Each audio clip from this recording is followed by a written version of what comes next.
Hoy te traigo un dato interesantísimo sobre la vida de uno de los próceres más importantes de nuestra historia nacional. Un dato que seguramente no te va a ayudar en nada, pero que te va a gustar, te va a gustar.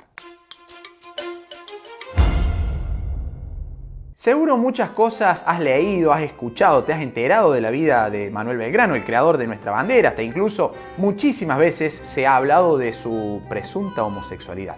Pero eso será tema de otro video. En el día de hoy te voy a traer un dato increíble. ¿Sabías que 2 ministros de la nación argentina le afanaron los dientes? Manuel José Joaquín del Corazón de Jesús Belgrano, no tenés nombre, ¿ah? Había nacido un 3 de junio del año 1770 en la ciudad de Buenos Aires, misma ciudad que apenas 6 años después se convertiría en la capital del Virreinato del Río de la Plata. Si bien por su pasado familiar Belgrano fue un tipo acomodado económicamente, de hecho pudo darse un gusto bastante extraño para la época, que fue estudiar en 2 universidades españolas, los últimos días de su vida estuvieron signados por la pobreza casi absoluta. De hecho, apenas unos pocos días antes de morir, le reclamó al gobierno porteño el pago de sus sueldos adeudados y solamente le enviaron la cifra miserable de 300 pesos, que a términos actuales sería algo así como 300 pesos de hoy.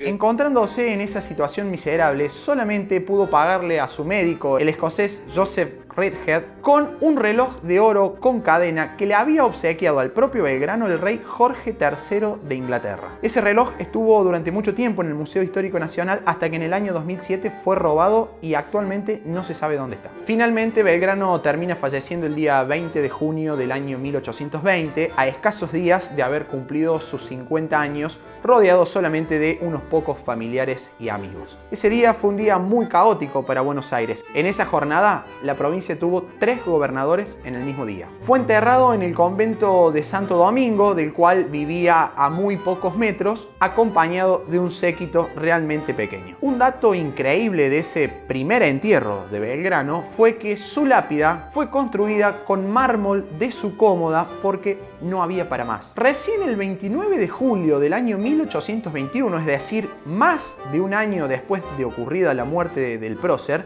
Belgrano va a tener su funeral cívico con misa, con homenaje y con toda la parafernalia que un gobierno argentino puede organizar para un velorio de una persona famosa. Escuchate esta. Incluso se trasladó un féretro que simulaba tener en su interior a Belgrano. No podían faltar los discursos de los políticos de turno, que eran obviamente más belgranianos que el propio Belgrano. Si hasta acá la historia te parece increíble, quédate porque lo más importante está a punto de llegar.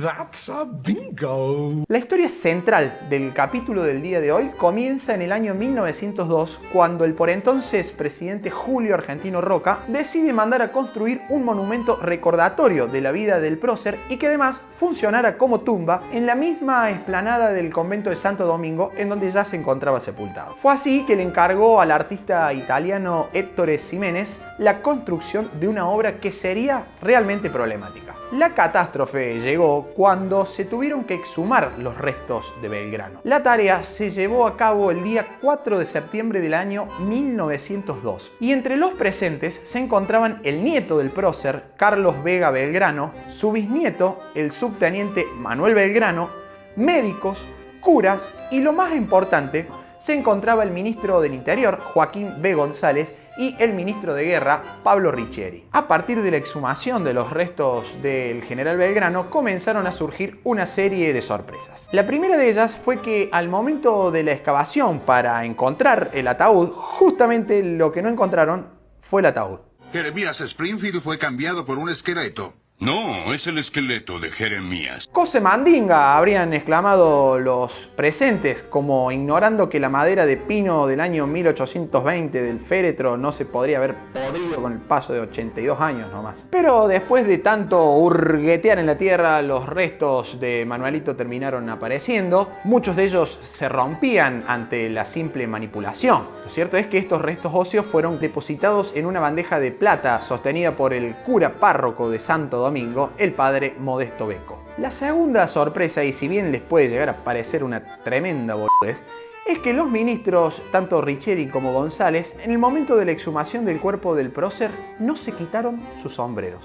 Imagínense el lío que eso significó para la época. Y por último, la tercera gran sorpresa de este hecho realmente bochornoso de nuestra historia fue que ambos ministros nuevamente dieron la nota. Cada uno de ellos se robó un diente de Manuel Belgrano. Obviamente la prensa, que siempre está al salto por un canino, un molar, un premolar, utilizó esta situación para hacerse directamente un banquete. Así lo evidencia esta caricatura de la revista Caras y Caretas, en donde muestra a Belgrano diciéndoles a los ministros González y Ricchieri: hasta los dientes me llevan, ¿no tendrán bastante con los propios para comer del presupuesto? Esta presión de los medios de la época hizo que los dos políticos ladrones terminaran saliendo a dar explicaciones de lo sucedido. Argumentaron que habían tomado estas piezas óseas para mostrárselas nada más y nada menos que a Bartolomé Mitre, el encargado de escribir en su momento la biografía oficial de Manuel Belgrano. Entre los titulares más duros y más acusatorios se encontraba este: